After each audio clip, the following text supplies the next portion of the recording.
Approval of tonight's April 7th, 2026 meeting agenda. Staff, any updates? Thank you, Mayor, members of the council. Just one update from me. It's to other business item 11A, the voucher disbursement report. The council was emailed this report earlier, and there's a printed copy of the actual voucher disbursement report tonight, if anyone wants to view it. So we're adding that report to the agenda item for tonight, and that is my one update for this evening. Great. Thank you. Council, any questions or things you'd like to alter with the agenda? Seeing none, a motion to approve the agenda for April 7th, 2026. I'll second. All those in favor say aye. Aye. Those opposed say no or nay. Tonight's meeting agenda is approved. Next on the agenda is the consent agenda. Pursuant to council rules, one motion, non-debatable, will approve the recommendation noted. Any member of the council may ask for an item to be taken from the consent agenda for discussion and separate action. Such items removed from the consent agenda shall be considered immediately following approval of the balance of the consent agenda. Council, any questions, anything you'd like to pull from the agenda? I'll move to approve tonight's consent agenda. And I'll second. All those in favor say aye. Aye. Those opposed say no or nay. Tonight's meeting agenda, consent agenda is approved. So what did we approve? We approved City Council meeting minutes from March 17th, 2026. We received the November 19th, 2025 Sustainability Committee meeting minutes. And we received the January 21st, 2026 Sustainability Committee meeting minutes. It's a long time for the first one. Okay. We accepted Park, Recreation, and Forestry Commission meeting minutes from January 27th, 2026. We accepted Planning Commission meeting minutes from February 19th, 2026.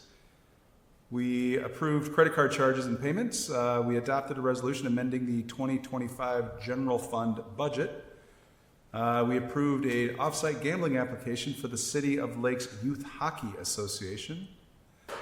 We approved Faith Lilac Ways Lutheran Church event.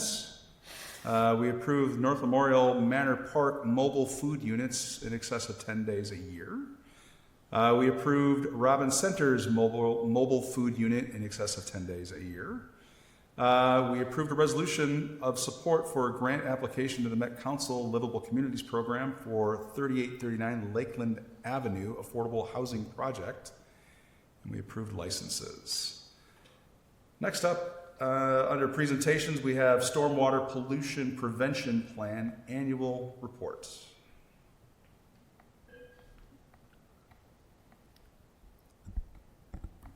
Sorry, I got to log back in. It's all right.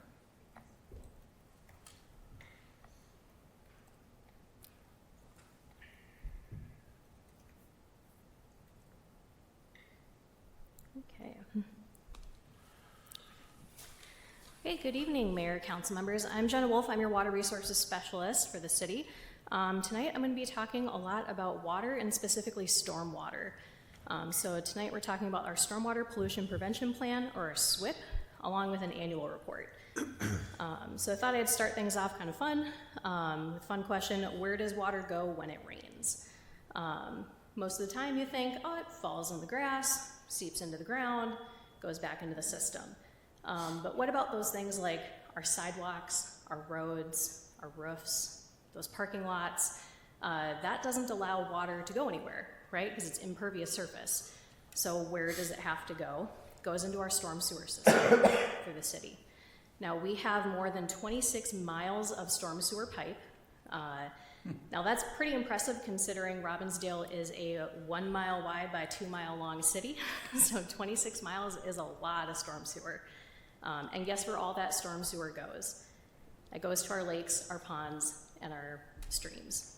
Now most of that is untreated, or we do some kind of pre-treatment if we can beforehand. There's this misconception that a lot of our storm sewer ends up going to like our water treatment plant and gets treated before it goes and continues on, but that is not the case. So a big part of this, our stormwater pollution threatens lake health. So those are gonna be things like litter and garbage. invasive species like goldfish or turtles. A lot of people like to dump their pet turtles or goldfish down drains. De-icing salt, fertilizer, or organic materials. Those are all things that are found in your lawns, in your yard, which means every property is lakefront property. If you have a storm drain in front of your house, that means you have lakefront property because that storm drain does lead to our lakes and our rivers. Very important to keep those storm drains clear and of trash and debris. Here's my quick plug for the Adopt a Drain program because it's really great. Highly recommend checking it out. You can name your storm drain, which is really fun. And you can see what other residents have named, and there's some really clever ones here in town. So highly recommend checking that out. Tonight we're going to talk about our MS4 permit. So the NPDES, which is the National Pollution Detection Elimination System through the EPA, says that we have to protect our stormwater. So the Pollution Control Agency for Minnesota says, hey, we're going to create these MS4 permits and give them out to cities.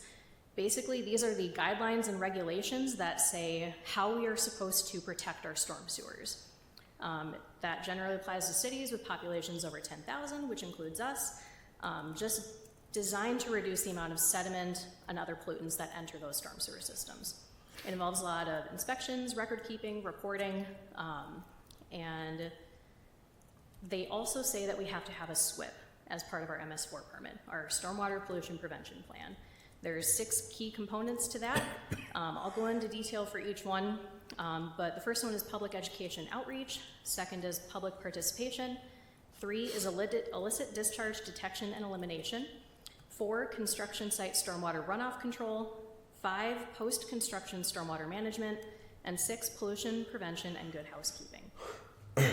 Now that first one, public education outreach, that's gonna be more of a passive education, more of a hands-off approach. So those are gonna be your city newsletters, social media, utility bill, news inserts, or posters around City Hall. That's more passive education. We utilize the West Metro Water Alliance quite regularly. The West Metro Water Alliance is there to serve cities, so we utilize them a lot. They send out social media kits that we use all the time. They send out monthly media kits. They have all these different workshops and resources for cities and residents. We use them quite often. And we do tend to get quite a lot of social media attention on when it comes to especially the carp removals. In 2024, we went quite viral. Now, last year we didn't go quite as viral with the carp removals, but we still got a lot of attention for those. And one of the great things that we do is remove carp from Crystal Lake. I used to work for a company that removed carp, so I was really excited to get back into that and start removing carp again. Incredibly invasive fish. We're working really hard to remove those fish out of there. I got to help out with the electrofishing, which is the post on the right. One of my favorite things I ever get to do is electrofishing, and it really helps show, you get to really see the lake and how it interacts. You get some anecdotal evidence of the fish population and how it's doing. I know there's still muskie in that lake because we did manage to shock a 30-inch muskie. So all those fishermen out there, they're definitely still in the lake. And then one of the other posts I wanted to mention here, we did a massive rain garden planting over at the water treatment plant. It was a lot of plants. We had a ton of help. I want to give a shout out to the Lee Square residents. We had them help us out with planting. We had city staff. We had the sustainability committee come out and help plant. And then when we couldn't finish planting, we did have some of Public Works staff come out the following Monday and help us finish the rest of it. That was a really fun event, and hopefully we'll get to do more of those. Now, 2 is our public participation. That is actively working with the public in order to educate. So those are going to be our community events like the Chamber of Commerce meet and greet. I do Lake Association presentations and some more informal presentations. So I went to the Lower Twin Lake Association annual barbecue this past year, and that was really fun. Councilmember Blackledge happened to show up for that one too. That was really fun. Just got to talk more with the Lake Association in a more informal setting, talking about all the things that they can do to keep Lower Twin Lake healthy. And one of my favorite things I got to do last year was the flocculation plant tours. I was really excited to bring those back, and we'll be coming back again in 2026. So some of that public participation, Arbor Day is another one that I always attend every year. I believe this year it's going to be in Manor Park, so that'll be really fun coming up here in April. And then I had a lot of fun at the Chamber of Commerce meet and greet. This past year I was able to get our engineering admin to help me out. We had a spinning prize wheel. We apparently became very popular because we were giving away some free fishing rods, and everybody wanted to come over to our table once they found that out. But it was a fun time. And then the flocculation treatment plant tours, and then also helped out with some trash pickup events. We did one at Hollingsworth Park, and I actually put on waders and got in the water because I knew that's where most of the trash would be. So that was also a very fun event. 3 is our illicit discharge detection and elimination.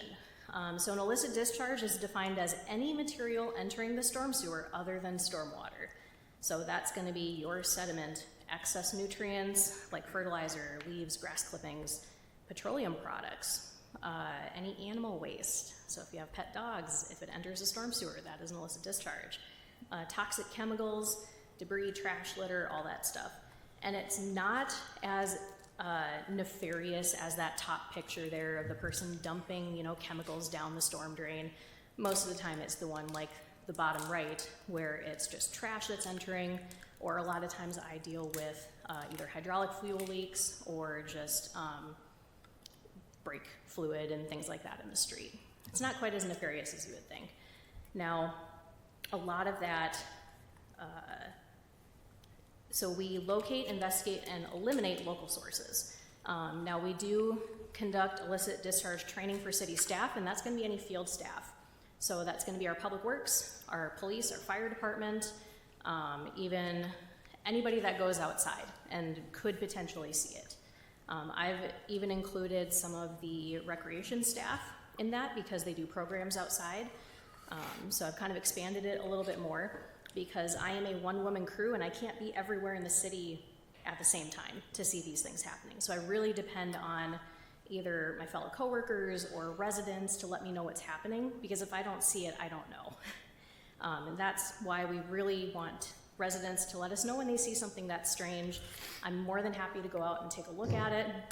And any of our city staff sees anything, they're trained and they know how to respond to this. They know who to call, either me or if it's really bad, they call the PCA.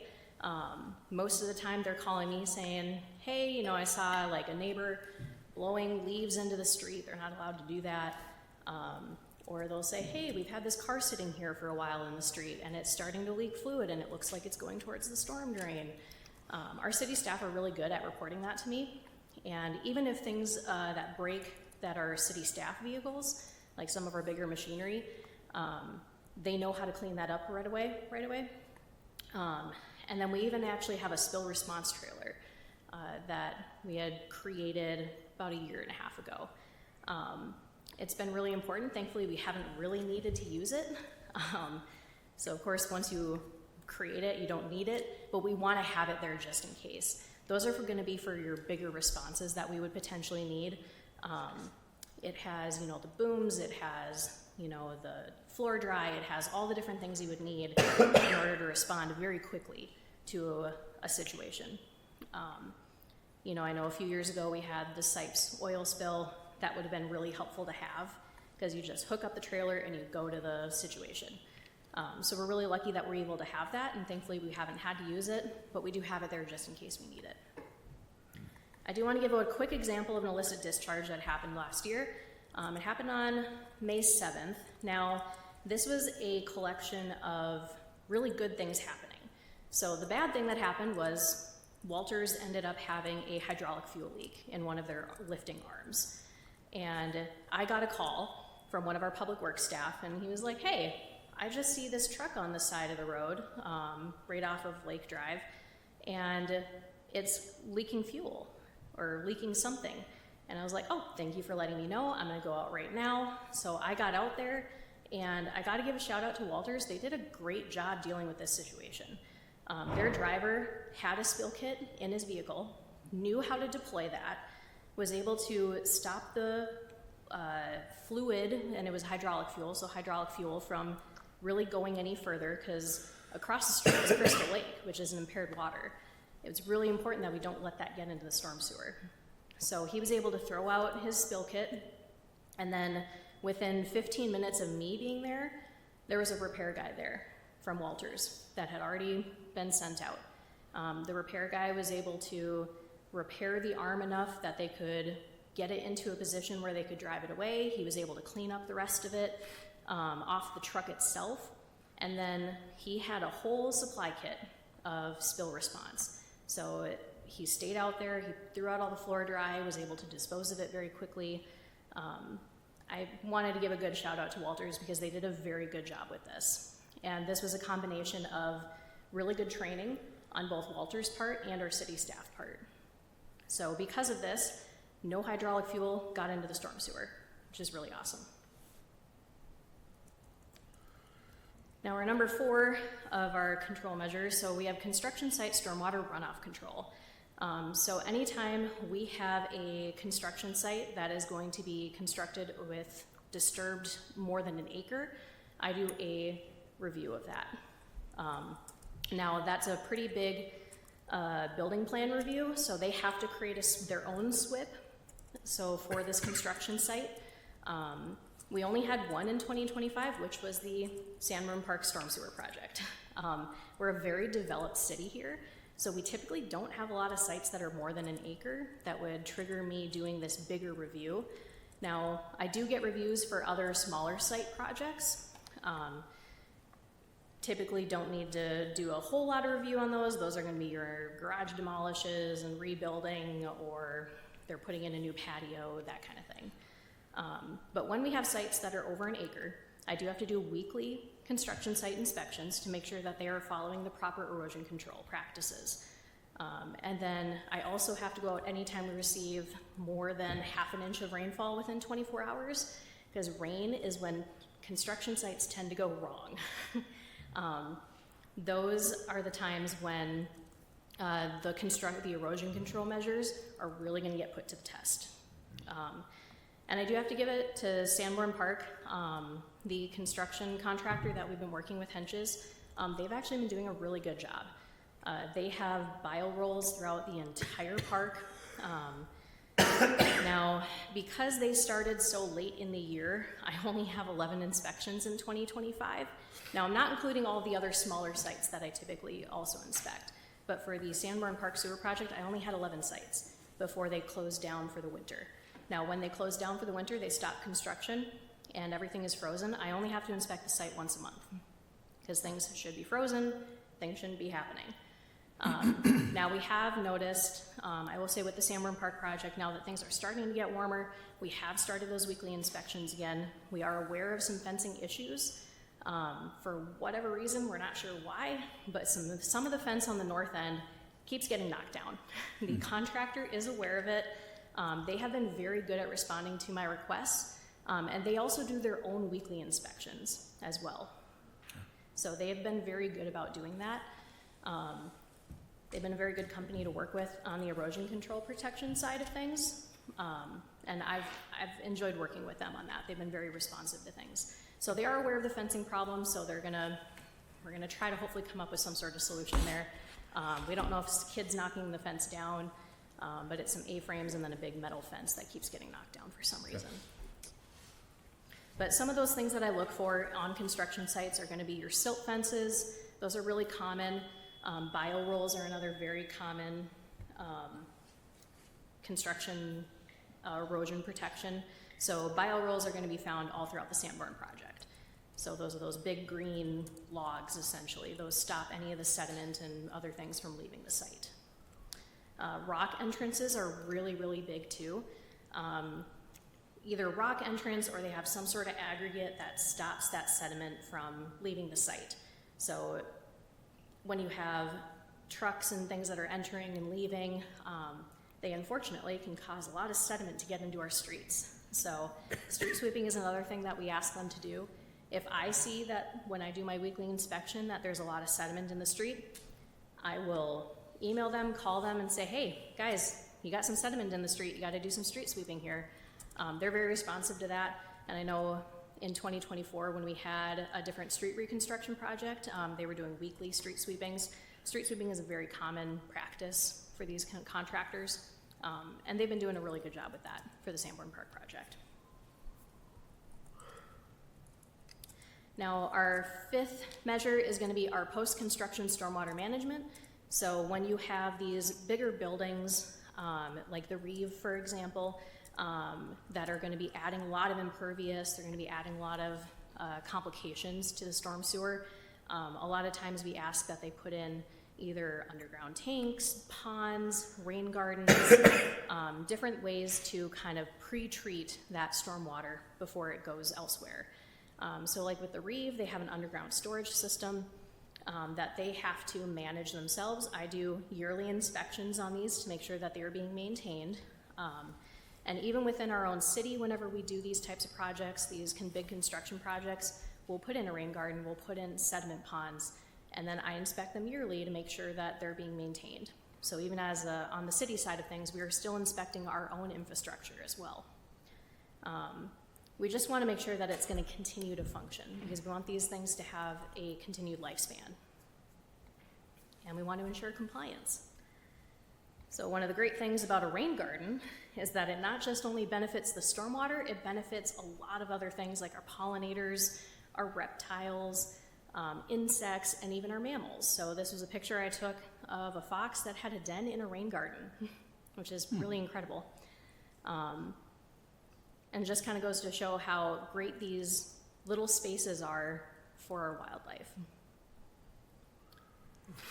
And then this last one is going to be pollution prevention and good housekeeping. So this housekeeping side of things is just making sure we are tracking our activity, we're using the best practices, making sure that we are inspecting our stockpiled material. So we inspect our salt shed monthly. There's a couple other stockpiled things that we have at the Public Works that we inspect. We're tracking our snow and ice management activities, and then we're inspecting our own city-owned stormwater infrastructure, and then perform the maintenance as needed once those inspections are done. A lot of times that's going to be taking out the Vector truck and vacuuming up some of the trash and stuff that gets caught in the CDS units. The CDS units are kind of like our catch-all pre-treatment before it gets into a lake in some of those more troubled areas. So we do basically yearly cleanouts, and then whenever I do an inspection and I see, hey, this is getting pretty filled up here, we'll send out Public Works and they'll go and clean everything up. And then our 2020 MS4 permit had some additional requirements due to local impaired waters. So that was create a map of potential bacteria sources like our off-leash dog parks, for example, and then have a bacteria reduction plan. So we have an SOP for that. And then one of the other big things was track the amount of city de-icing salt usage. So we're just tracking. The city has drastically changed its salting practices over the years, now that there has been more data and more information being known about how terrible salting practices are for our environment, and especially for our freshwater lakes. So in summary, basically we are in compliance with our MS4 permit for 2025. We're always seeking different ways to improve operations and better protect our water resources. There is a new MS4 permit coming out. They try to do these every 5 years. So the 2025 permit will hopefully be coming out sometime this year. We'll see. There is going to be some new language introduced into this MS4 permit once it comes out about PFAS. Mostly, very minor thing. It's just going to be, they're asking the cities to just track the herbicides that are used within the city, so, and if it has PFAS in it. I have already gone through this with our city staff. We don't use any pesticides or herbicides that have PFAS in it, or at least the ones that the Department of Agriculture has come out with. So that's pretty great. And then some of these other ones are just minor updates. They just like to change the language every once in a while. So hopefully we'll see that sometime this year. And typically we would be doing annual reports to the PCA about our MS4 activities. However, they have been in the process of creating an e-service website, and we have not had to give an annual report to the PCA since 2021. I'm not sure when they're going to come out with this e-service website. Fingers crossed that it's later this year. But we still continue to do what we always do with our MS4 tracking. Now, a quick thing about the Crystal Lake Flocculation Treatment Plant in 2025. Everybody's favorite treatment plant on the lake. So I run this treatment plant. It ran for 96 days this year. We went from about Memorial Day and about halfway through September. We removed 23 pounds of total phosphorus, which was really great. And we removed over 2,000 pounds of total suspended solids. And we treated 78 million gallons of lake water. And we only used 1,700 gallons of the aluminum sulfate chemical. Last year, I ended up using 3,600 pounds or 3,600 gallons. So I greatly reduced that number, which actually greatly reduced our cost. Most of our cost for running the flocculation treatment plant is that chemical cost.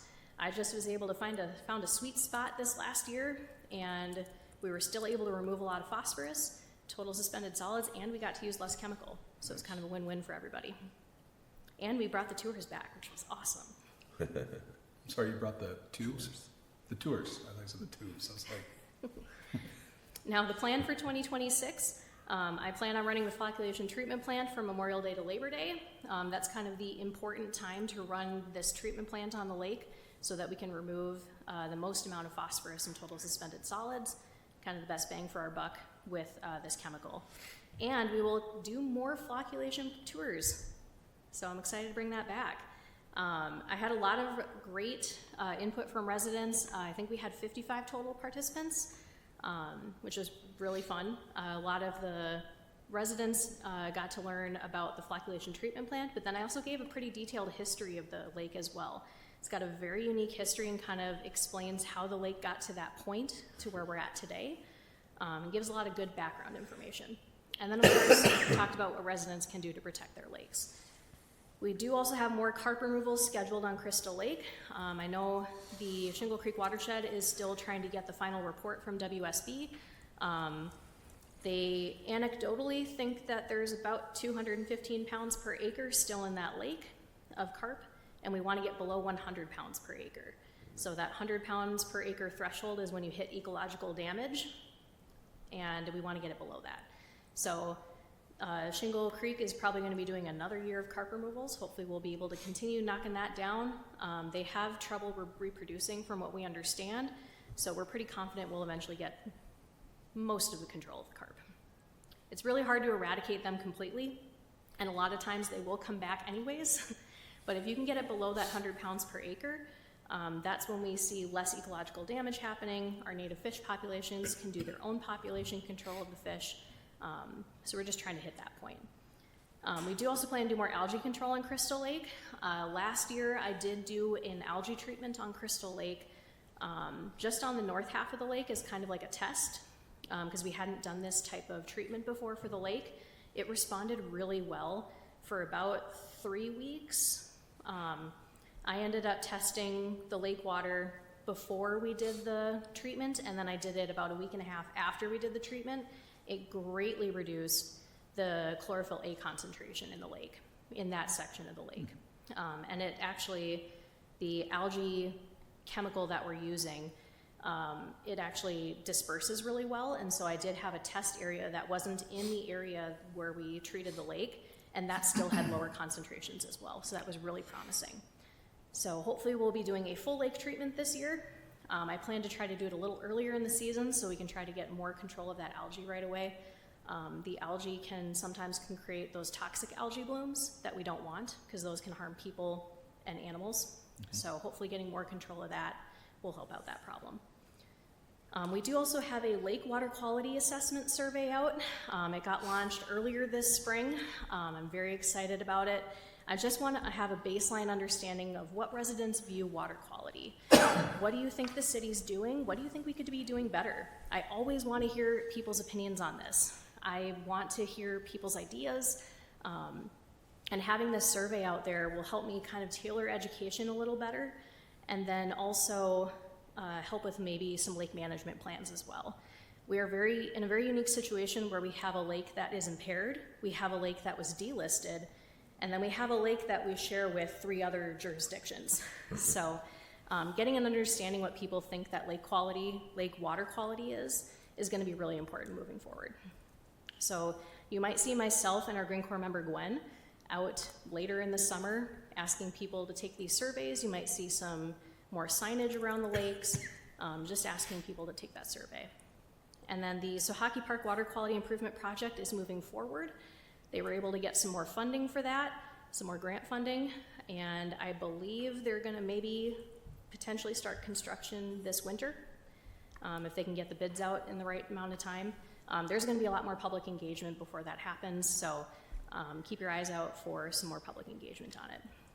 And then I did notice, because I was able to go out and do this electrofishing with the WSB on Crystal Lake, I did notice there's curly leaf pondweed on Crystal Lake, so I do plan on doing a delineation and then hopefully trying to get some treatment done on Crystal Lake. Thankfully for Lower Twin Lake, there is a lot of curly leaf pondweed in that lake, but Shingle Creek Watershed Commission is going to take control of the maintenance fund for that. So we don't have to spend city dollars on it. Shingle Creek is going to take control of that. And I believe they're going to try to do Middle and Upper Twin as well, because what happens to Lower Twin is happening to all the lakes because they're a chain. So we could throw a lot of money into treating Lower Twin, but if Middle and Upper Twin also have curly leaf pondweed, that problem's just going to keep coming back. So having Shingle Creek helping us out with this, because that is also the city of Crystal and Brooklyn Center, 3 cities trying to do that is really hard. So having Shingle Creek Watershed Management Commission come in and doing this is going to make things a lot easier, and hopefully easier for residents too, because in the long run this is going to help them out. Great. We have a lot more we're planning on doing. I've got a lot more educational signage. Thanks to Gwen, our Green Corps member, I'm going to have a lot more educational signage for the flock plant, our rain gardens, the native plantings. We're going to try to do a native planting / rain garden bike tour this summer, hopefully. So that'll be really fun. We're also going to try to do a community rain garden planting event, so we'll have members of the community come out and help plant a rain garden. And then Gwen and I are constructing fishing line collectors for Crystal Lake. So Lower Twin Lake already has some fishing line collectors that Three Rivers puts out, and we don't have any over at Crystal Lake. And so we're gonna construct some and put them up over at the Crystal Lake Fishing Pier, and then maybe some along the shoreline of the south end of the lake as well. And who knows, maybe a lot more. What is a fishing line collector? Is that So it's kind of like a PVC pipe that you just shove the fishing line, your used fishing line in. Oh, okay. Let's say you have like a fish that eats your hook, and you have to cut the line in order to get the fish freed, or sometimes you get it stuck on branches. Sometimes you just have old line. These fishing line collectors are pretty big at other places, and it's just for fishing line, so nothing for trash or anything like that, although who knows, we might end up getting some of that as well in there, but it is mainly for fishing line. And then with that, I'll take any questions. Well, Jenna, thank you. That's great. And by the way, thank you to residents who've done the adopted rain and those that helped with the rain garden from Lee Square. Council, do you have any questions? I have a question. Yeah, please. Well, before I ask my question, first I want to say thank you for all the work that you're doing to improve water quality around Robbinsdale and the lakes and everything. I live pretty close to Crystal Lake, and I've noticed the improvements, and it's like so much better. But I'm just wondering, like, from your perspective, I know you talked about, like, from a requirement standpoint, some of the things we need to do, but just like when you're testing water quality and like, from your professional opinion, like, where are we at on the spectrum? Like, it seems so much better, but I know there's probably a long way to go. Like, what's going on with Crystal Lake? Yeah, that's a great question. You know, we actually have data that shows that the lake is greatly improving from where it used to be before we put in the treatment plant. In those 12 years or 14 years, however long we've had it, we've been doing a lot of water quality sampling. So I test the water at the treatment plant, but then every month that the flocculation treatment plant is running, I go on the lake itself and take samples, and then we log that data. So we actually have data that is suggesting the lake is vastly improving. There are certain minimum standards that can get a lake delisted, and we are getting a lot closer to that. then it is kind of a misconception. A lot of people think that Crystal Lake is really dirty and it's terrible to swim in, and it's greatly improving. I'm really excited because I see so much wildlife there. Like typically with lakes that are more degraded, you're not going to see a lot of wildlife, but I see more great blue herons on this lake. I know there's a loon on there just a little bit ago that has made a stop on its way up north. While we were electrofishing, I actually saw a green heron fledgling, which was really exciting. Hopefully I'll be getting pictures of that one this year. And I've even seen a softshell turtle on the lake, which is a very sensitive species to degraded water quality. And the fact that the softshell turtle wants to be there is a really good indicator that we are improving the water quality of the lake. Great. So, Thank you. And thanks again for everything. So is the lake safe to swim in? oh yeah, I mean, you can swim in the lake. I always say we don't do any testing for the toxic algae blooms. It takes a really long time to get those test results back. So I just kind of tell residents if it seems really weird, seems kind of funky, don't swim near it. And those toxic algae blooms, the blue-green algae is what can have that. Not all blue-green algae is toxic. So that's why we have to do this testing to see if it is that toxic species or not. But by the time we get those test results back, the algae bloom is gone. So most of the time I just tell residents, like, if it seems kind of weird, just stay away from it. But the lake is swimmable. I would swim in it myself. All right. It's kind of a good rule for life, so. Yeah. Looks weird to me, or? Yeah, if it looks weird, just kind of stay away. Yeah. Raymond? I've got, Yes. Alejandro? yeah, I've just got one question about, are you guys going to hold any events this summer or, end of spring, whenever that might be? Because I would want to go to the lake. I don't know, like, if you guys are holding, those events. I know you're in the social media posts you shared earlier, some events were done, but I'd be interested in, like, stopping by and seeing how lake is this summer. I would love to come. Yeah, I would say do a flocculation treatment plant tour is the big one. I talk a lot about not just the flocculation treatment plant, but about the lake itself, the history. So if you're ever interested in that. And then, of course, we're going to be doing some trash pickup events. I know Gwen has been kind of helping us kind of advertising that. And we're going to be doing some at Hollingsworth and some at LVT around Crystal Lake. We do tend to get a lot of trash, unfortunately, there. I will say we know where a lot of the trash is coming from, unfortunately, which is that big pipe coming from Minneapolis. One of the things I didn't mention in here, we are going to be doing some stormwater monitoring of that pipe.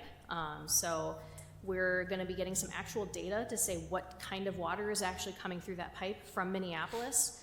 That way we have actual data to say, this is how bad the water is coming out of that pipe. Great. And, we only have like 3 blocks of Robbinsdale that is part of that catchment.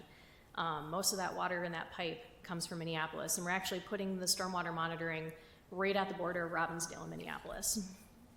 So it'll be really interesting to see what kind of test results come back.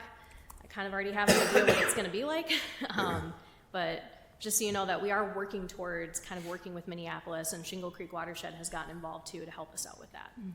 That's great. Great. Thank you. That's great. Thank you. Councilmember Blackledge? Yeah, just once I feel like I always learn so much. Like it's a relearning, and also it's a evaluation about how we show up as well too as residents. So yeah, something that came to mind for me, and this is like off the top, so sorry. It's like I would love to have a day in a life, like recording of like how you show up and do things, because I think there's such fascinating work, and I think it's something that's really important. I think for this educational purposes as well too. So I'm like, how can we get this so you can really expand on people's knowledge and the opportunity to kind of do something like so? A day in a life would be kind of cool to I like that. kind of see some of them. Thank you.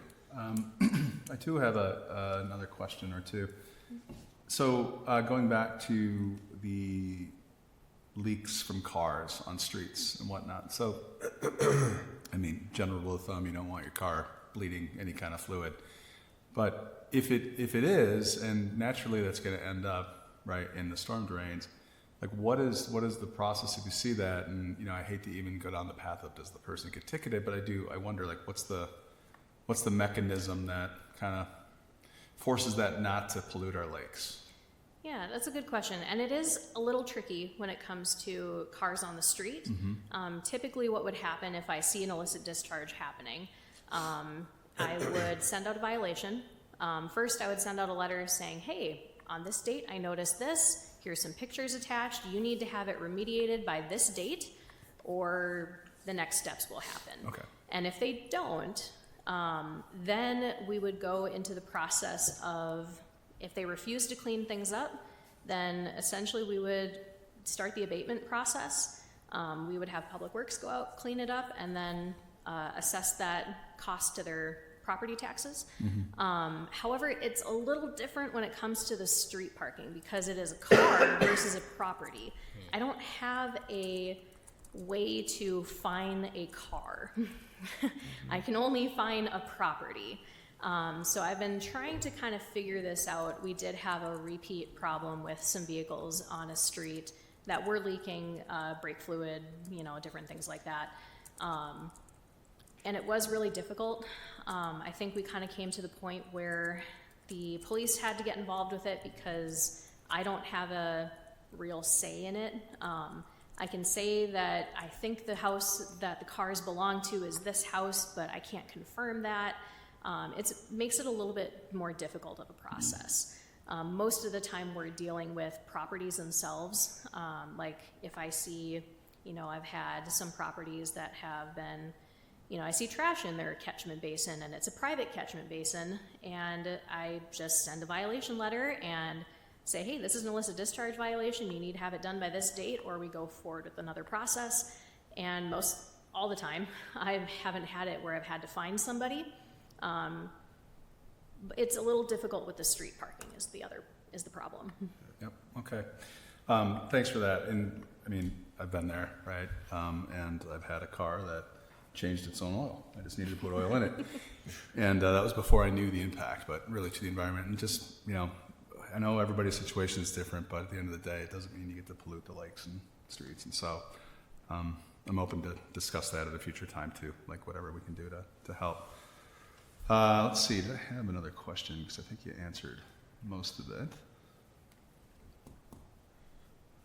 You did. Okay, great. Thank you. Excellent presentation, very informative. Thank you for all the hard work that you're doing. That's fantastic. Okay, there's a couple of recommendations here. Tim, go ahead. Mr. Mayor, Council, just as you're getting to it here, the recommendation does include 4 points.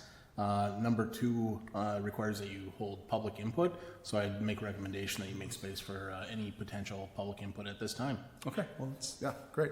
Well, let's open the mic up. Is there any member of the audience here who would like to make a comment or have a question? Yes, please step up to the microphone. If you would, state your name and address. Hi, my address too? Okay, Yeah, yes, yep. Sophie Vienna. I am from 3730 West Broadway Avenue, Unit 6. I just wanted to comment, thank you so much for that presentation. It was really informative. I don't know what kinds of events are being planned, but I know that I and probably a few others would have a really big interest to learn more about the wildlife, the native wildlife in the rain gardens and in the parks in general. If there ever is any signage about that specifically, or any events that are kind of wildlife walks or photography, anything like that, that would be something that'd be of great interest to me. So would love to see that, and looking forward to seeing the other work that you continue to do with this. It's awesome, so thanks again. Thank you. That's great. Thank you. Yeah, that picture of the fox I thought that was clip art. I love the idea of a photography tour. What's I that? do also I do photography as well, so Yeah. I love that idea. Great job. Hi, 3980, Greg Sayers. My wife and I live on Crystal Lake. We swim in the lake pretty much every day. Great job.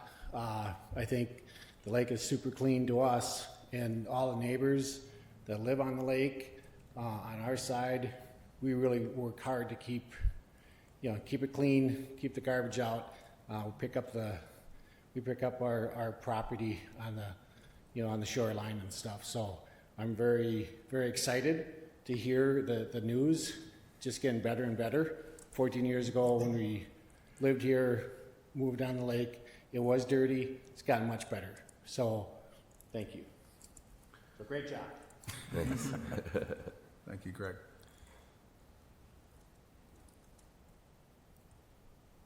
Other comments? Right, and Tim, I'm sorry, was I supposed to get a motion to open that up, or, no, okay. All right, anything else that you'd like to add?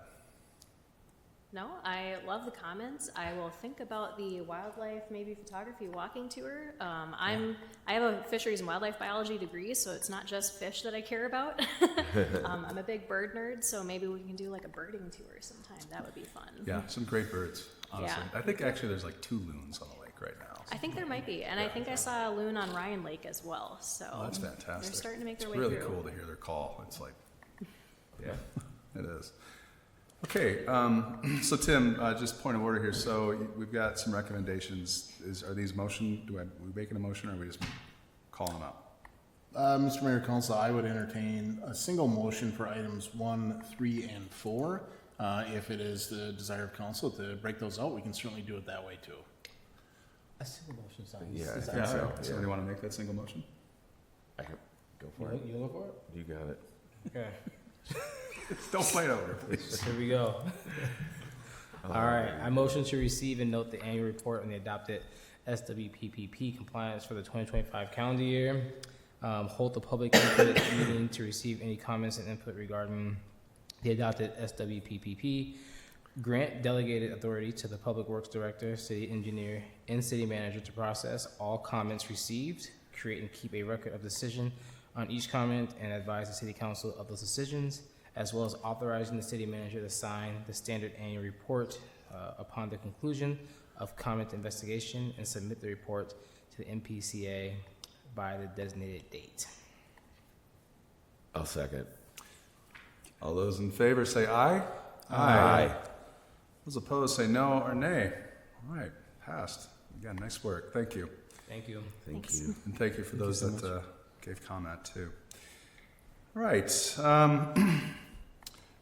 On to public hearings, there are none. On to old business. Approve professional services agreement for PFAS feasibility report.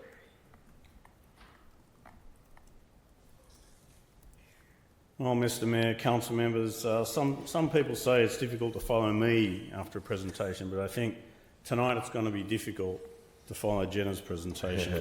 This better be good. I'm really fortunate in my engineering department to have 2 superstars, Jenna and Stefan, who kind of work in specialist areas. They're really good at their job and they're really passionate about their job. And I think we heard some of Jenna's passion tonight. We see it in the work she does. And I think at the next meeting you're going to hear the same sort of thing from Stefan with relation to the forestry. So excellent stuff. The report before you tonight for me is relating to PFAS. Now, we all acknowledge the need for safe drinking water. And there are standards for safe drinking water to make sure that we're providing clean and healthy water to residents. And that's not just in Robbinsdale, that's throughout the country, and different countries have their own standards. From time to time, those standards change. And one of these relates to the PFAS family of chemicals, about 10,000 man-made chemicals that were developed in the 1940s and were designed on the basis of being kind of for their waterproofness, for their slipperiness, for all that sort of stuff. Some places are still making PFAS. So these chemicals, they're called forever chemicals because they've got very strong carbon-fluorine bonds that are hard to break down. And these chemicals have been detected in water supplies throughout the country, and the Environmental Protection Agency has introduced new, lower thresholds for the presence of these chemicals. They've actually adjusted the thresholds for these chemicals over the past probably 20 years, and they've been becoming orders of magnitude stricter in how much of these chemicals you're allowed to have in your water. So low concentrations of the chemical have been detected in the wells that supply Robbinsdale with its drinking water. The levels of the chemicals have been found to be just above the new threshold limits. And because of that, the city is required to take necessary action to reduce those concentrations of those chemicals in the drinking water to below the new established standards. So a previous report to the City Council in October of last year provided some background on PFAS and the actions required by the city to remain in compliance with drinking water standards. At that same meeting, City Council accepted a grant of about $2.8 million from the Minnesota Pollution Control Agency for PFAS planning. The first step in this planning is the preparation of a feasibility report. The scope to perform this work was received from AE2S, and that's been included as an attachment for review by council members in your meeting materials for tonight. Given that the ultimate treatment for PFAS will have to mesh with the plant as it currently operates, the city staff feel comfortable with this planning work being done by AE2S rather than another consultant, because they're best suited to know what the details of the new plant are, having designed the process elements. I've listed out some of the tasks there that the feasibility report will look at. The important ones there are there's going to be a review of different sorts of treatments for PFAS. There's a number of different treatments you can use to eliminate this material. And what we have to do is look at what is the one that's best suited for our situation. I don't think it's a one solution fits all. I think we need to take a look at it, particularly because our levels are so low. We're not like the eastern suburbs where they had 3M putting a lot of that stuff into the ground. And those guys over there, their levels of PFAS are 100 times more than what we have. Mm-hmm. So they've got real serious issues over there. Our issues are less serious. So what we want to do is make sure we look at all the different types of treatment to figure out how we can implement something for our system, something not only that the capital cost makes sense, but also the ongoing operational cost makes sense. So conducting the feasibility report is that first step. So it's anticipated that the work that's identified in the scope and will be completed by the end of December of 2027. The fee to carry out this task is not small, $565,500, and that would be all reimbursable from the PCA grant.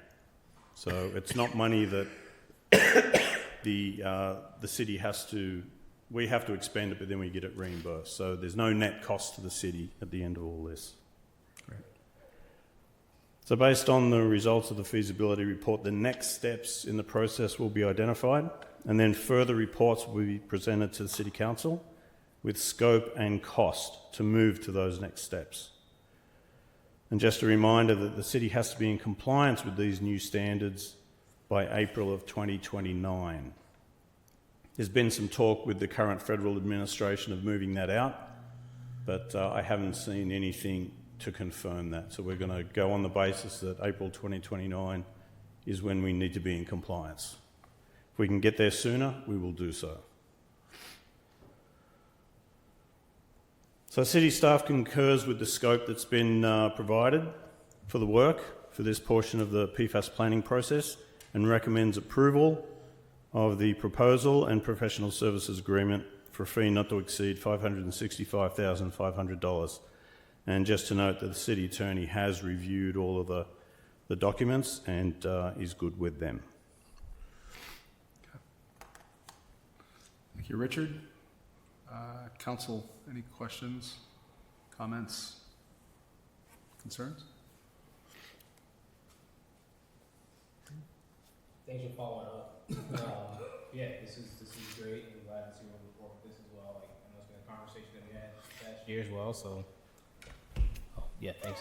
It's great. I realized, oh, mic's not on. So yeah, thank you just for the presentation and following up on this and where we're at next. And Richard, I may have missed it, but remind me, how did we select the organization that we're working with on this? The company AE2S is the company that we selected to perform the design of the plant after a rigorous vetting of submissions that we received. We had a three-part approval process. The first part was to review submissions that we received. The second part was we called them all in and we interviewed them with various questions. And then the third part was we actually went out to plants that the companies had designed, and we spoke to the operators at those plants about what they thought of the plant that they worked in, what were the issues, what was good, what was bad. So we used that combination to select this particular company way back at the start. The concern I have is if you bring in a different company, they'll probably spend, a bunch of time getting familiar with the plant because they didn't design it. And the risk you have sometimes is one company will come in and say, well, we wouldn't have done it like that. We would have done blah, blah, blah, blah, blah.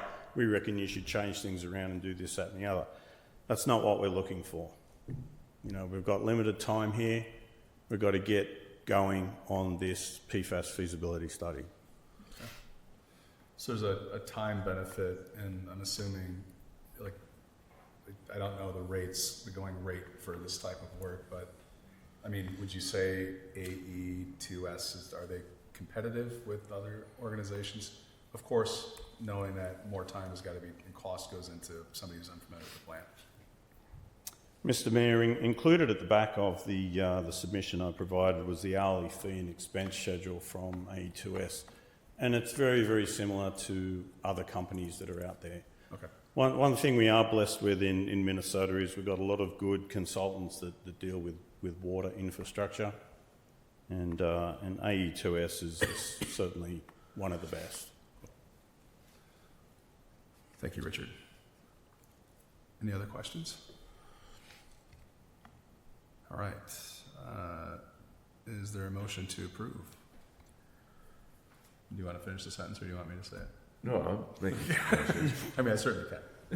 Okay. I'll make a motion to approve professional services agreement with AE2S to conduct a feasibility report for PFAS treatment for the city of Robbinsdale in accordance with the scope provided for a cost not to exceed $565,500. I'll second. Well, further that the mayor and city manager be authorized to sign the agreement. Now I'll second. That's a long pause. Second up. Thank you. All those in favor say aye. Aye. Those opposed say no or nay. Approved. Thank you, Richard. All right. Now, moving on to new business. New business item A, zoning text amendment to code section 520.09, neighborhood grocery store district. Thank you.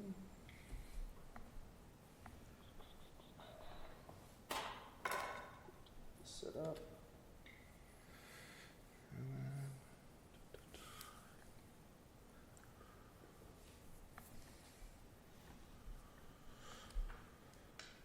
All right. Thank you, Mayor. Council. I'm here tonight to do a zoning text amendment to the neighborhood grocery district that is being proposed by city staff.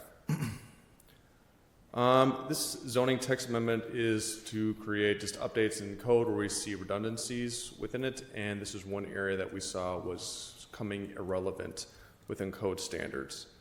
We're recommending the entire removal of the neighborhood grocery from the city code, as our existing commercial zoning districts already meet our standards for grocery stores, and we no longer see a use for this within code. A little bit of background of what even is the neighborhood grocery district. The neighborhood grocery district is seen as areas within residential areas, our R1, R2s, where we're actually seeing corner stores. These corner stores were very popular in the 1950s. It was very easy for residents to go down eggs, milk, cheese, and then go back to their homes. But as we just went forward within time, urban planning standards saw those kind of fizzle out. Most of them would have just already reverted back to standard homes.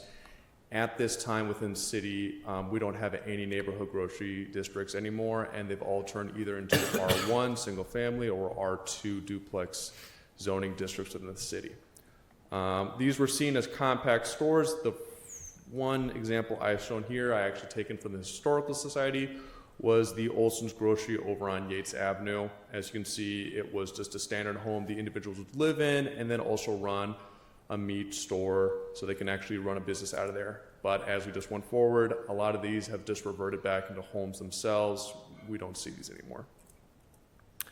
Staff recommend removing this language because with the commercial districts, we just are seeing that they're just no longer utilized, and even within the comprehensive plan, the neighborhood grocery is not even identified. Our comprehensive plan identifies all commercial, residential districts, and industrial, but neighborhood grocery is not located on there, but it is located on our current zoning code. This discrepancy is not ideal, and we'd rather have the comprehensive plan adopt the neighborhood grocery or remove it through zoning code. Staff feel that removing it from zoning code is more ideal of how the city wants to see itself going forward. I've actually posted the ordinance tonight, and it is going to be at 520.09. It is just completely struck through. Most of the language is just going for the permitted uses, which is just seeing the neighborhood grocery district on the corner lots, and then just going into standards them as well. Staff looked over this removal and saw that it would be little impact to city operations going forward once it's been removed. It just goes over building requirements, building setbacks. Most of these standards are already, kind of mirror our R1 building standards anyway, so it's just pretty much a copy of 520.09. A public hearing was held during a regular Planning Commission meeting on February 19th, 2026. The public hearing was opened and closed. No comments were made by the public, staff, or the commissioners. Notice the public hearing was also published in the city's official newspaper, and a notice the public hearing was also posted to the city's bulletin board per state standards. The Planning Commission did make a recommendation of approval to the zoning text change for this removal with no added conditions included.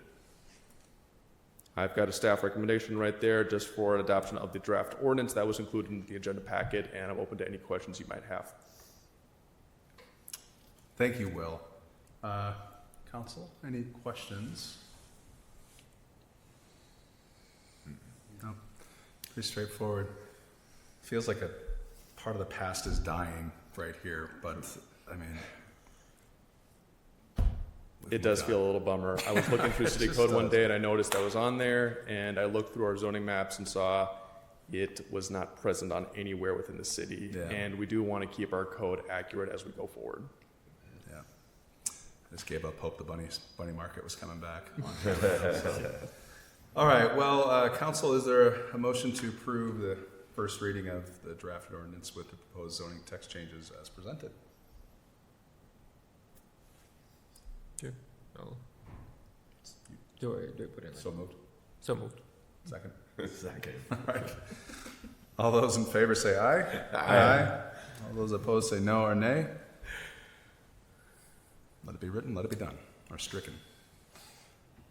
Okay.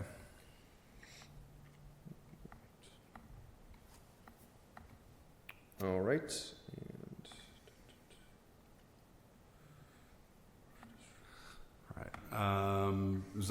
We're done with this topic, right? Okay, so. Yep. Thanks. Sorry, I have just another one right after this as well. For the yeah, no problem. I just also picked up on that.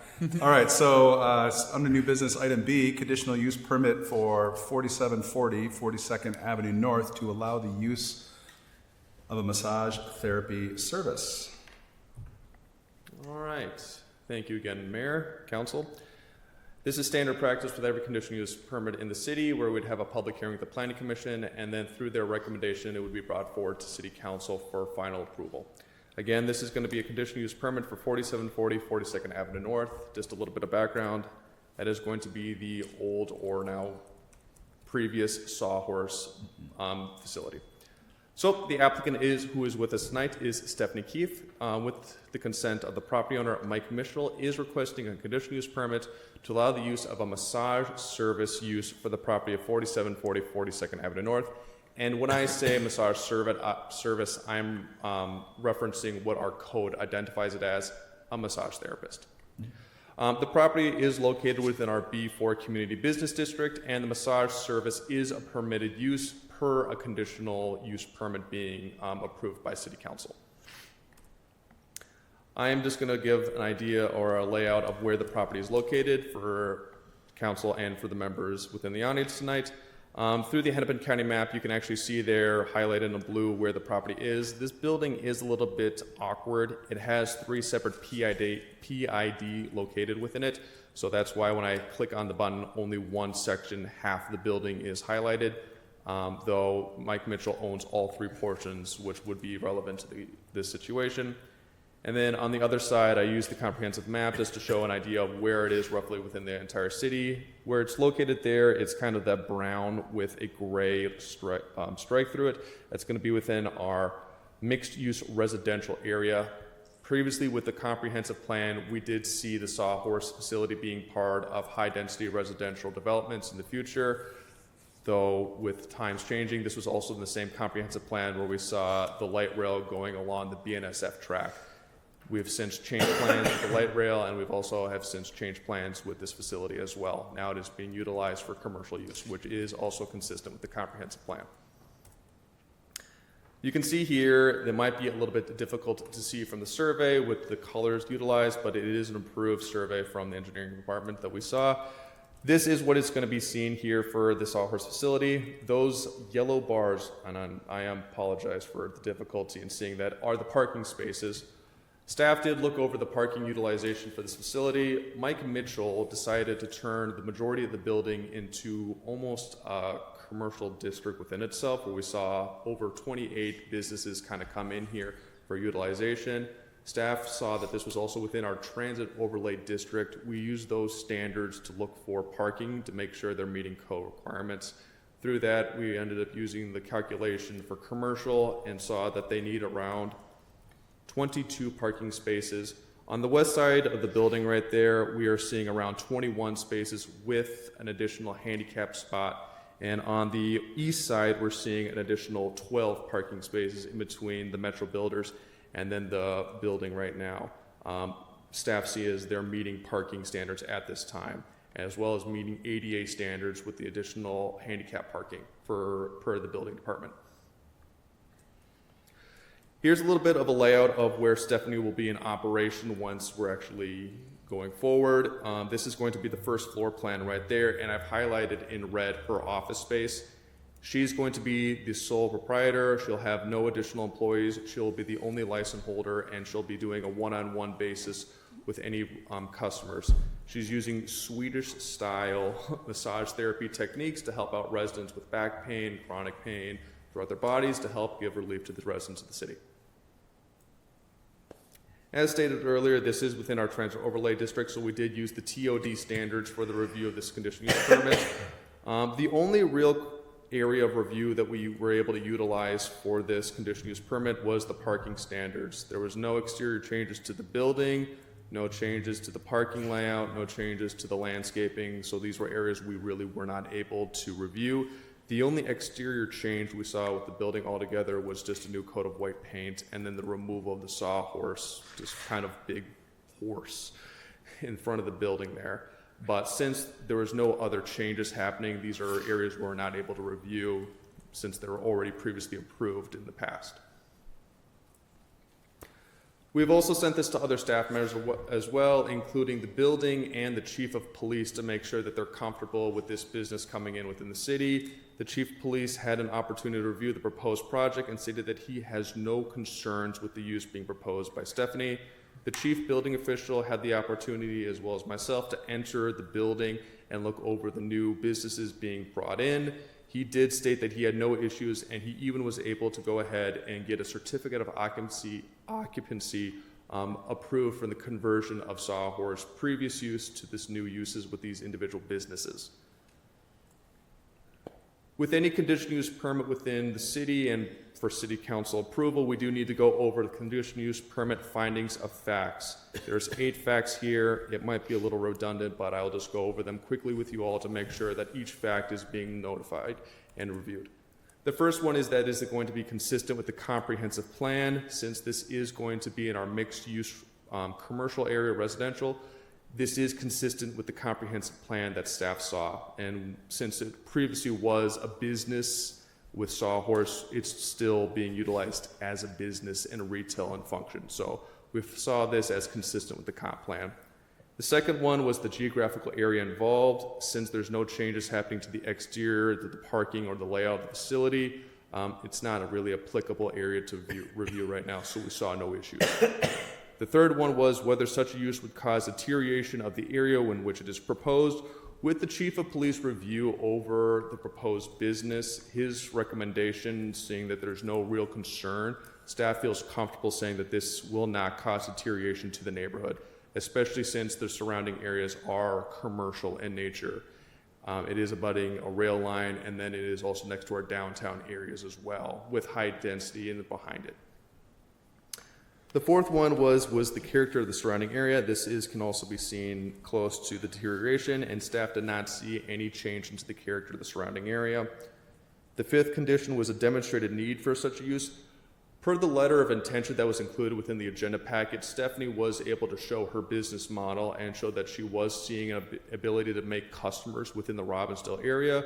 We thought that since she was able to come forward, show her intention, show that she could get a customer base, we thought it's a good business practice and we should allow her to try and help out the residents of the Robbinsdale area with any pain they have in their body. The sixth one was whether the proposed use would cause odors, dust, flies, vermin, smoke, gas, noise or vibration, or impose hazards to life or property in the neighborhood. Staff saw no issues with this. She'll have no exterior storage of materials outside of the building. She'll be fully in practice within her space as shown in the site plan. We don't see any issues with this area, and we don't see any type of deterrents coming out from her utilization. The seventh was whether such a use would inherently lead to encourage disturbing influences in the neighborhood. As with the other areas, staff don't see an issue, and we do not see that her use is going to cause any deterioration in the neighborhood. And the last one was whether stored equipment or materials would be screened and whether there would be continuous operation within the visible range of surrounding residences. She's making no attempts to store items outside, and there's not being any recommendations to change the interior of the building.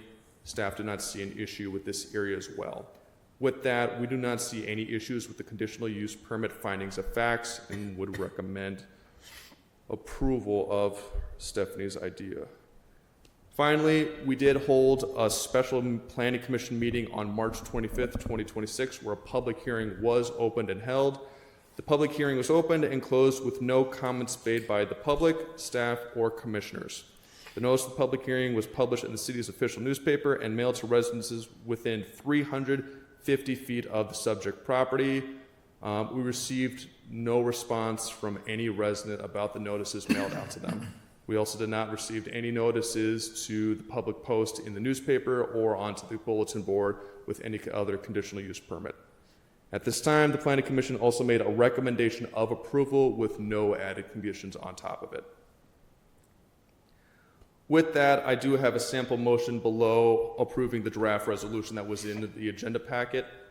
I'm available for questions, as well as the business owner for Relaxology LLC, which will be the massage therapist business name. Stephanie is with us tonight, so she's available to answer your questions if you have them. Great. Council, any comments or questions?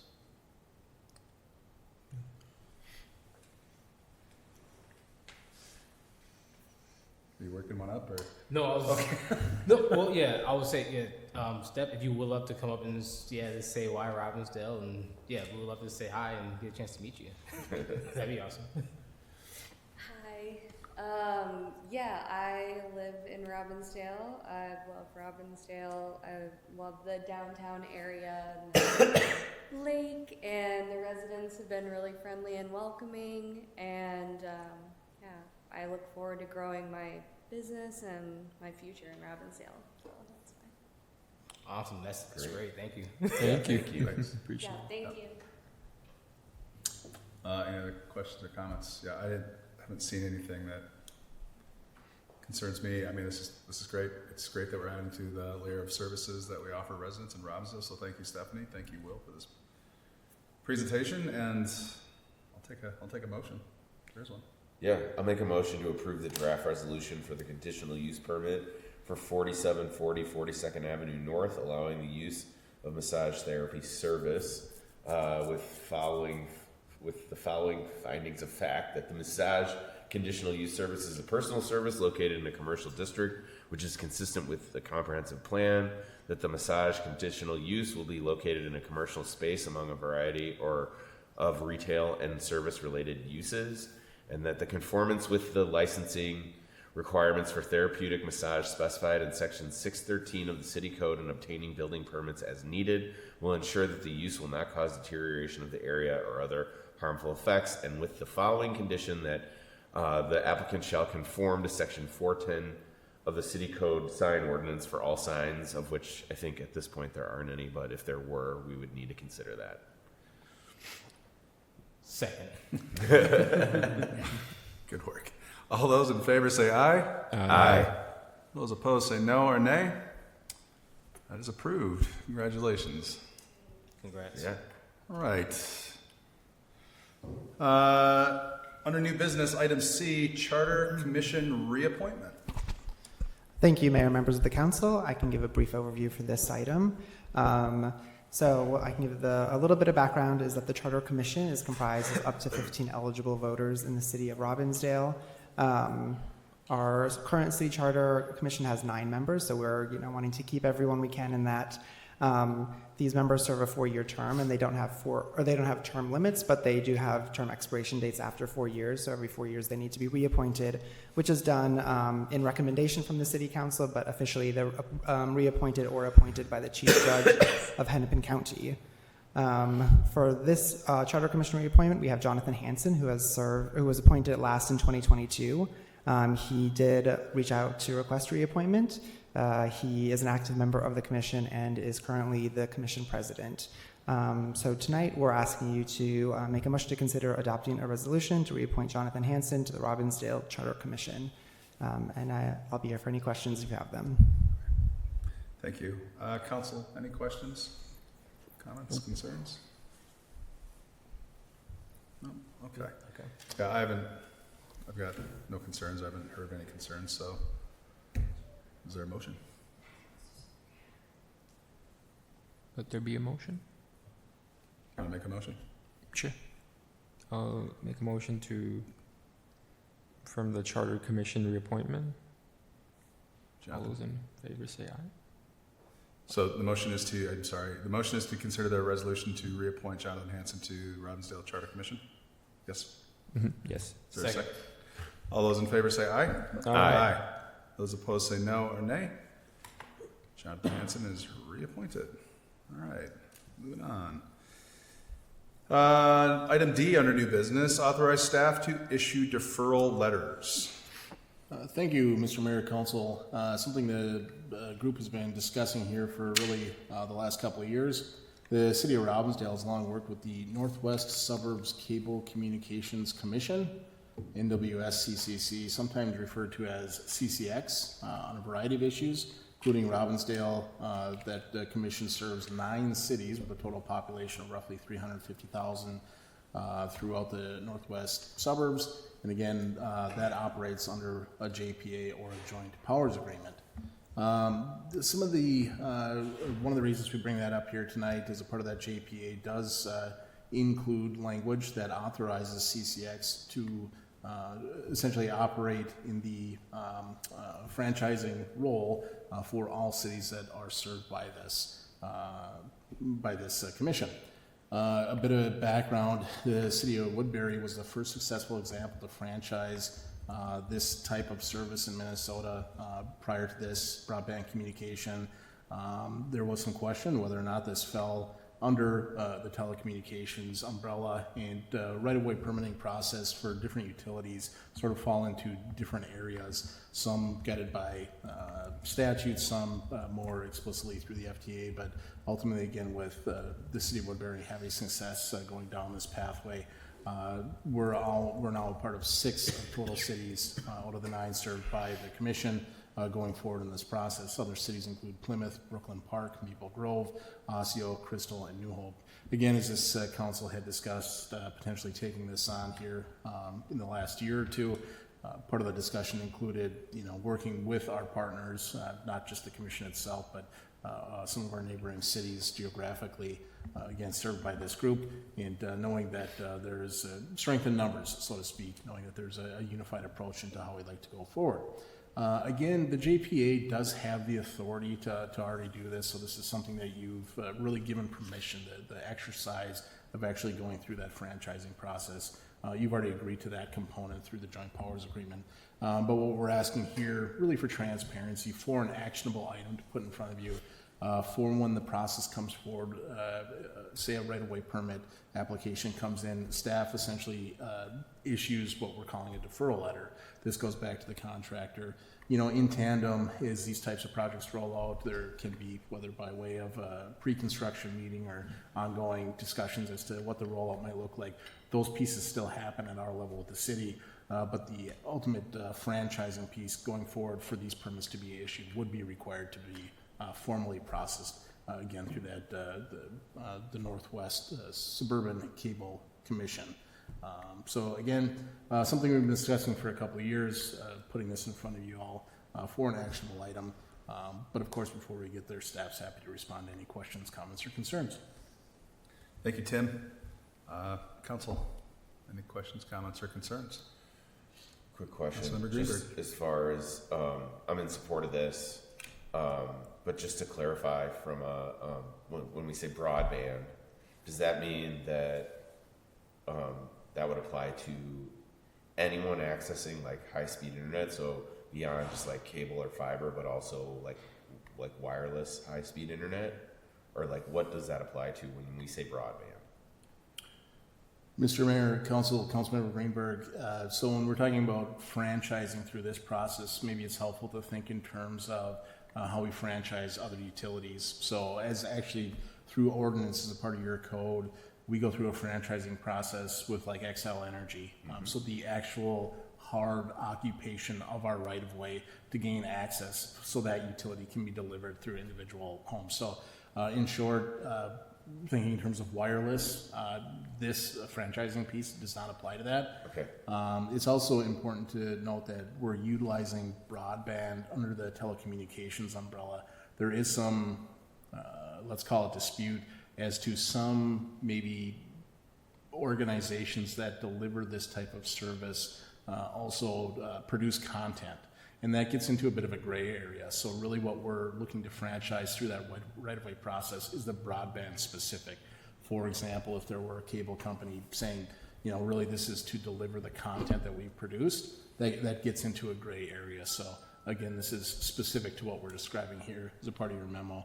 Would note that the commission did include a one-page as a part of that, and they have been to some work sessions here again in the last couple of years to kind of share out the approach that we would take. Great, thank you. Any other questions, comments, concerns? Nope. All right. Then is there a motion to authorize staff? I'll make a motion to authorize staff to issue deferral letters to organizations seeking right-of-way permits for broadband servicing. All those in favor, is there a second? Sorry. No, Thank you. All those in favor say aye. Aye. All those opposed say no or nay. You are authorized. Thank you. All right, moving on. Other business, voucher request pending approval for disbursement. Any questions, comments, concerns there? Seeing none, I motion to approve the disbursement request for the period ending in 4/7/2026. I'll second. All those in favor say aye. Aye. Those opposed say no or nay. All right, that is passed. All right, on to the next item here, and that is the town hall. So schedule a town hall meeting. Mr. Mayor, Council, just brief introduction. I would defer some of this discussion certainly to you all. Going back to earlier in the year, the city did host a first town hall, largely in response to taking feedback from the community, not solely, but largely, again, into Operation Metro Surge. At that time, and certainly in a continued fashion, Council expressed desire to sort of continue a series, right? It's not a one and done. There are a number of ways to do this, and wanting to get more staff involved. Yours truly was happy to be there and will be happy to be back in May, but we've included department heads to include the police chief, the city engineer, community development director, and otherwise to be present for this. But your formal action here tonight is to set the date, the 18th of May at 6 p.m. But before we do that, would ask that council provide some feedback so staff can continue to sort of inform what the evening will look like and broadcast accordingly so we can be sure we get more people out to visit with us all. Great. Thanks, Tim. All right. Well, council, any thoughts come to mind as far as the framework? I've got some myself, but I didn't know if you guys. Why don't you jump off? Okay. So just kind of thinking the last town hall that we had, it was more of a listening session, and I think now that that moment's passed, I think we kind of open up the topics and try to make this a bit broader for folks to be able to gauge us. Is it possible to maybe toss a survey out there for residents to bring in top of mind subjects, just so we can direct department heads? If like nobody cares to hear from Richard and has nothing about engineering, I don't want to waste Richard's time with having him there. But I mean, Tim, I'll take your counsel on this as well. So let's start there. What do you think about a survey? Mr. Mayor, Council, I guess I would start with, of course, everybody wants to hear from Richard. I personally like it. The accent helps make everything sound better. So.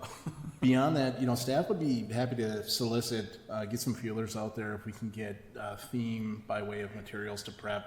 To your point, having staff in attendance. So again, it's on the radar for staff at this point as part of our leadership meeting. The date's out there, but absolutely, I think through social media and other communications, hey, what would you like to do, kind of a thing. Again, this is a bit organic. This is newer to us. We're happy to try it, and we'll see what we can come up with. Okay. Go ahead.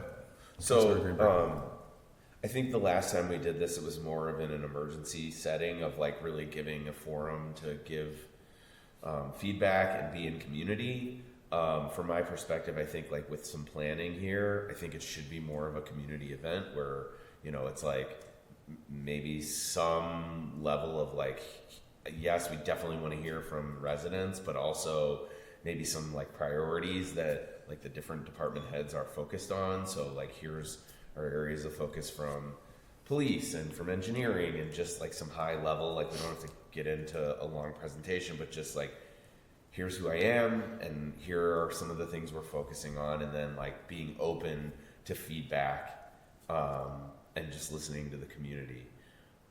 And in whatever ways that we can partner with other organizations that are part of our community, I think that would also be good. I mean, as far as like a formal agenda, I think fortunately we have a little bit of time to sort some of that out, but like in my mind, I think of it less as like this is an emergency and we just need to do this, to like, let's make sure that our community, like have a little more of that purpose of like connecting with the community, making sure that our residents that come to that know what's going on in the city, and then also opening a forum for them to give feedback to us so that city staff and the council can hear, what residents are experiencing. I'm just thinking about, so if the department heads all gave their priorities, we should probably also try to like target I don't even know if this is possible, like a 5 to 7 minute window, right? Because yeah, an hour can go by easy. Oh, for sure. Yeah. I mean, I think again, it's like just a couple bullet points for each of them to like present what they're doing within the city, so that like residents, as opposed to just like, it's important to hear the feedback. I think that's the focus. but I think it's also helpful to establish like how the different departments are connected to the city and like where they're at. I mean, it doesn't have to be that way. It's just an idea. Yeah, might be helpful to, I don't know if we can put out materials or something with priorities. Mr. Mayor, if I may. Yeah, please. Council members, I guess one thing that comes to mind, I don't have the date here in front of me, but back half of May, I do the annual sort of State of the City of the Chamber. We could maybe do a condensed version of that. It would force me to get it done a little bit earlier, which is probably good. But maybe that's something that we could promote as a part of, hey, hold this date. Here are some informational slides of kind of a year in review, usually call out some highlights, looking forward a little bit. I would do it a condensed version of that presentation, usually 20, 30 minutes, but something that's sort of digestible. We could get it out ahead of time and certainly maybe do a 5-6 minute version here to kind of kick things off. Yeah. I think that State of the City is a great idea. Yeah, I love that. Yeah. I'll also add too, I know a lot of our conversation last time also stemmed around public safety. And so I know just to be mindful on like necessary, like there is an element of like understanding what that looks like. And so I think, yeah, hearing from the police chief very intentionally around like some of those areas I think people are really concerned about more recently, but also there's some things that have maybe lingering as well too. I think people might have questions around or things to clear up as well too might be really helpful as we move forward. And yeah, I think this is a really awesome way of not only engaging with our community, but also providing them with some sense of like, yeah, we're accessible and making sure people feel that and know that. Yeah. Well put. Cool. Yeah, so I could see it being like, on one hand, people are probably just going to give feedback and not really have a question. On the other hand, they're going to probably ask a question. It'd be good if we could treat it like a Q&A. But to that end, I still would want to hold people to 4 minutes because, I mean, I just wouldn't want to see it back and forth. And again, 20 minutes goes by. Right? Yeah. So, okay. All right. So, survey ahead of time. Did you have a thought before? I think that's Sorry, Tim, go ahead. Mr. Mayor, if I may, Councilmember Blackledge, I think you bring up a great point. What I might charge you all with, if you're comfortable with this, we do have a work session next week. And if we're talking bigger picture sort of philosophy, how does the city do X, Y, and Z, or if there are specific events, if there are specific items that you're hearing from your residents, just maybe if we give next Tuesday as a deadline to be prepared to share those at the work session next week, then we can jot those down. We can be prepared for, again, anything from how do we operate, why do we do what we do, to specific events that folks have concerns about. Again, either in the past or going forward, those types of things would be great for us to be able to prep for and, again, included materials and have ready for the meeting. Cool. Great. Cool. All right. I think we're going to have a conversation next week too about this, so I think we got some good steer. Let's say, all right, so are we all good with the May 18th date? And if so, is there a motion to schedule the town hall on May 18th, 2026 at 6 p.m.? So moved. Yeah. You set us up? I'll second. No, it kind of gets tricky sometimes. All those in favor say aye. Aye. Those opposed say no or nay. That will be done on May 18th, Town Hall. All right. Moving on, administrative reports. Thank you, Mayor, members of council. I've got a couple for you tonight. The first two are going to be about elections. So the first one is that the election judge application is now live on our website. So if you're looking to get involved as an election judge, you can apply online via our website, or if you prefer to print it out, you could certainly print it out too. But any questions you have, certainly reach out to myself, or our deputy city clerk could answer them too. It is a paid job, so you're not just volunteering unless you want to. You could certainly do that too. But yeah, the first election would be August 11th that they would work, but obviously there's some training that goes into it before then, so that would all be worked out prior, but that is live and on the website. The second update I have is that the candidate filing period for wards 3 and 4 will be May 19th, which is so early because Robbinsdale has a potential primary if we have enough candidates, so that's why we have a special early deadline for candidates. So if you're wanting to serve on the council in wards 3 or 4 capacity or continuing to serve, those would be due starting May 19th, and then they're open through June 2nd, or through June 2nd. And then the last update I have is just that yard waste starts on April 15th, and which is a Wednesday, which is kind of odd, but it is the middle of the month, which is what our contract says. And then as a reminder, residents can fill that large 90-gallon bin that you have from Republic, and then as well as 5 additional brown compostable bags with that bin. And those are my updates for tonight. Thank you. Super. Awesome. Well, thank you. Chase, what do you got? Mr. Mayor, Council, a few items from me. Thank you. My thanks to all who came out for the extravaganza here now just about a week ago. Some say that was the best attendance we've had, more than 400 kids. We had a nice day for it. Fun to see the community come together, a number of organizations volunteering their different booths, and big thanks to the Chamber for hosting and all the generosity that came with that. Also, certainly want to thank staff, Jenna and Will, for presenting tonight. Of course, Richard. Always good to have staff in front of the City Council to share out the work that the city continues to do and get them a little bit of TV time. So my thanks to them. Upcoming events to get onto your calendar. Fix It Clinic on the 11th. The Music in the Park series starts on the 23rd. Arbor Day event with the City Forester on the 25th. And as we get into May, watch for the Bike Rodeo, Walk with the Mayor, Furniture Collection event. And the Historical Society will be celebrating a 100th anniversary at the Historic Library. So that'll be a fun event. I know they'll do some celebrating throughout the month in the summer, but that first weekend in May will certainly help them get some promotion out for that. Also, finally, sharing here out as we get into the spring, you'll see some kind of the annual public works operations and want to call out specifically right now, hydrant flushing is scheduled for the 13th through the 24th. Of course, weather dependent and depending on operational needs. Certainly visible. We usually get a few calls on that. Standard operating procedure when it comes to those things, that if you see a little bit of brown water, flush it through your basement drain. And of course, jump over to the city website or social media for updates on that schedule if those change, or practices for within your home. And that's it for me. Thanks, Tim. Okay. Council, any general communications? Councilmember Blackledge. Gotcha. Yeah, I just really want to say, thanks again for tonight, staff, for coming out and speaking once again. Always just appreciate the presentations, and our staff does a really great job with providing information for us to read in advance, but also us communicating here as well. So thank you for that.